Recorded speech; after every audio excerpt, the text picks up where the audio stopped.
So you say that one of the best ways to do SEO is to use paid search data Yes. to guide SEO strategy. Yeah. Could you please explain this?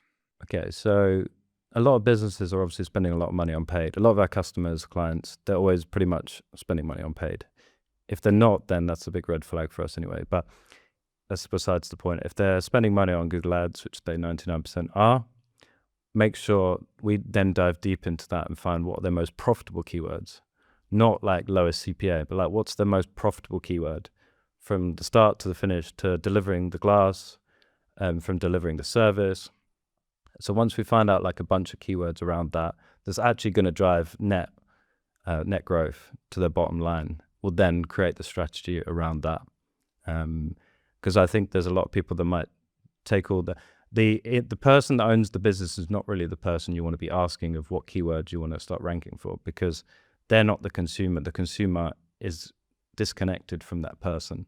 So the gold is in the Google Ads. And you can start to, it's not going to be everything, but it's a great way to start and finding out what to rank for. Because if you spend 6 months trying to rank for a keyword, you rank top and it's driven nothing to the bottom line. What's the point? And SEO is like a big investment. It takes time. So you start with an agency. They're like, yeah, we want to rank for, I don't know, whatever, IT support London, classic keyword. We rank top for them. They're like, yeah, we've got a bunch of shit customers. That's not our ideal customer. They just burnt, 100 grand or whatever, because it's like an ego thing. The owner just wants to rank for it because his competitors do.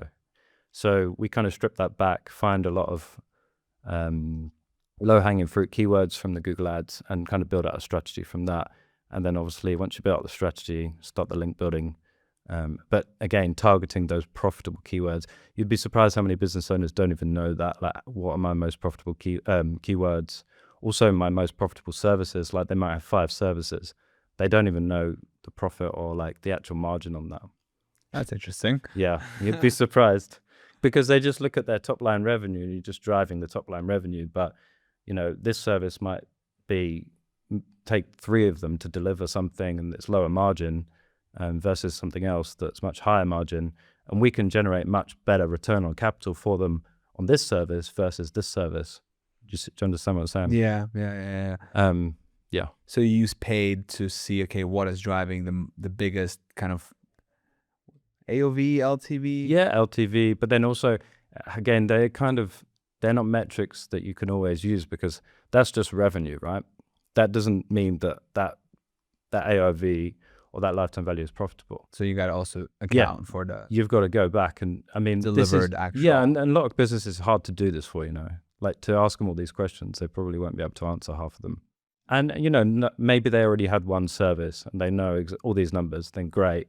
We can just go into the Google Ads, find the keywords that are converting the best. And then we'll look at like the keyword difficulty and like look at the competition and then kind of go in like hit the low competition keywords first to try and get most bang for your buck.